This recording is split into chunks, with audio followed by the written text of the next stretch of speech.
आज के सेशन में हम पॉलिटी क्लास 6 की पॉलिटी का चैप्टर 1 में डिस्कस करेंगे। इसका चैप्टर का नाम है विविधता की समझ। आइए हम समझते हैं पहले विविधता के बारे में। विविधता होती क्या है आखिर?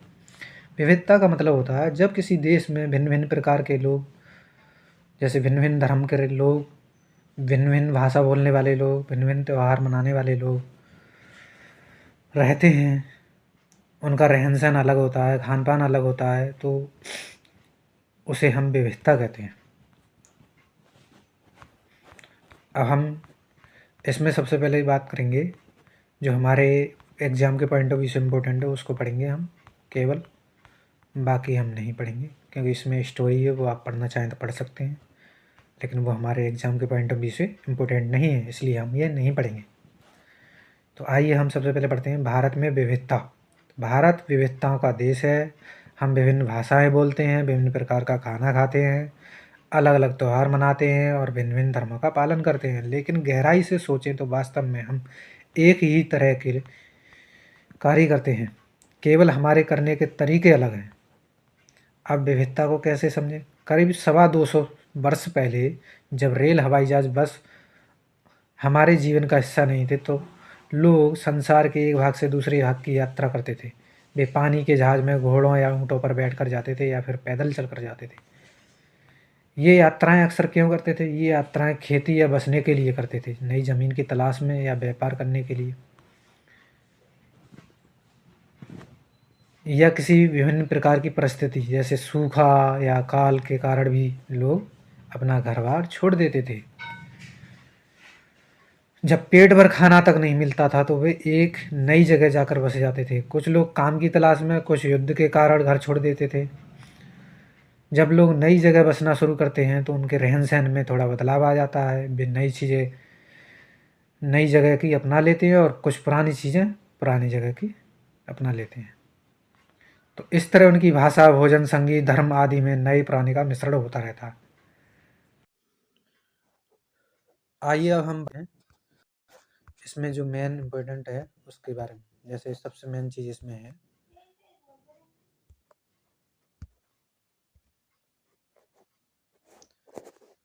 आइए भारत के दो भागों के बारे में, लद्दाख और केरल के उदाहरण के जरिए ये समझने की कोशिश करेंगे कि किसी क्षेत्र की विविधता पर उसके ऐतिहासिक और भौगोलिक कारकों का क्या असर पड़ता है।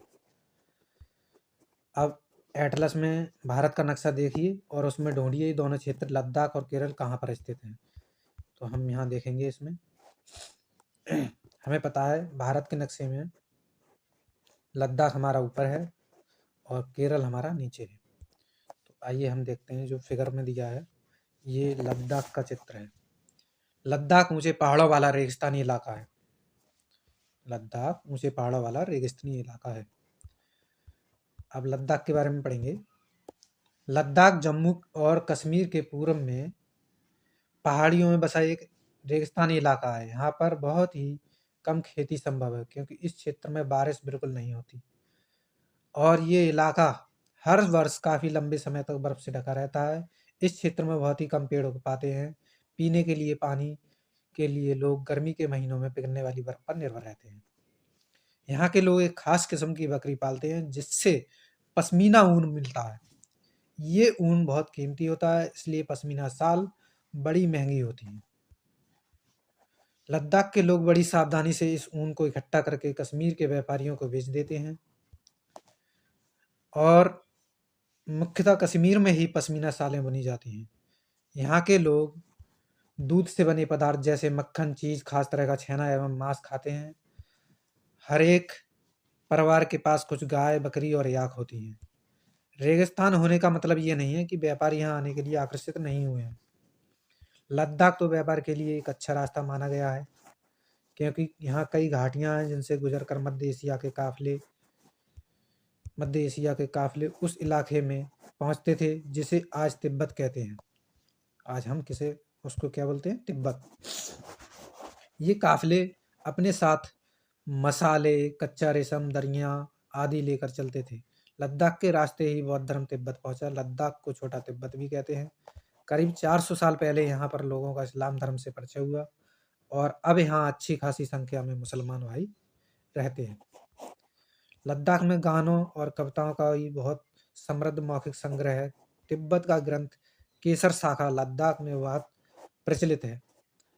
उसके स्थानीय रूप को मुसलमान और बौद्ध दोनों ने ही लोग गाते हैं और उस पर नाटक खेलते हैं। अब हम जैसे ये दिखाया गया है, ये पश्मीना शाल बन रहे हैं ये लोग लद्दाख के। अब केरल के बारे में समझेंगे। केरल ये दिखाया गया है फिगर में, मछली पकड़ने का चीनी जाल।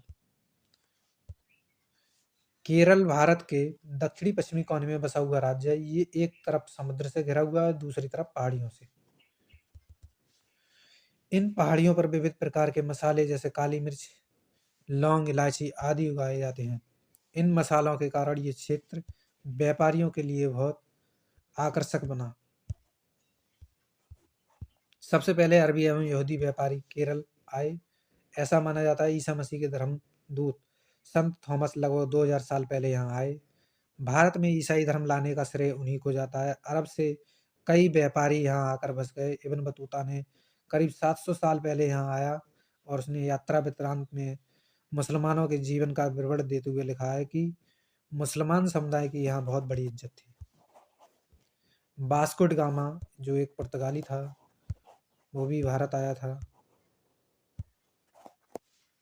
वास्को ड गामा पानी के जहाज से यहाँ पहुंचे तो पुर्तगालियों ने यूरोप से भारत तक समुद्री रास्ता जाना। इन सभी ऐतिहासिक प्रभावों के कारण केरल के लोग विभिन्न धर्मों का पालन करते थे, जिनमें यहूदी, इस्लाम, ईसाई, हिंदू एवं बौद्ध धर्म शामिल हैं। चीन के व्यापारी भी केरल आए। यहाँ मछली पकड़ने के लिए जो जाल किए जाते हैं वो चीनी जालों से हूबहू मिलते हैं और उन्हें चीना वाला कहते हैं। तलने के लिए जो बर्तन यूज करते हैं उसे चीना चट्टी कहते हैं। चीना चट्टी कहते हैं। इसमें चीन शब्द इस बात की ओर इशारा करता है कि उसकी उत्पत्ति कहाँ हुई होगी। केरल की उपजाऊ जमीन और जलवायु चावल की खेती के लिए बहुत उपयुक्त है। अधिकतर लोग यहाँ के मछली, सब्जी और चावल खाते हैं। अब ये एक फिगर दिया हुआ है केरल में मनाया जाने वाला त्योहार ओणम, जिसका विशेष आकर्षण है नाव प्रतियोगिता।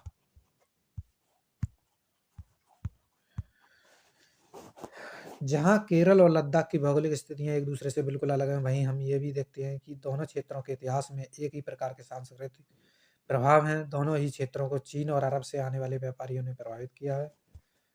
जहाँ केरल की भौगोलिक स्थिति ने मसालों की खेती संभव बनाई, वहीं लद्दाख की विशेष भौगोलिक स्थिति ऊन ने व्यापारियों को अपनी ओर खींचा।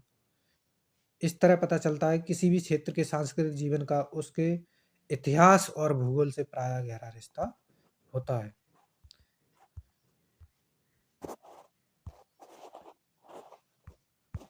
इसी प्रकार यहाँ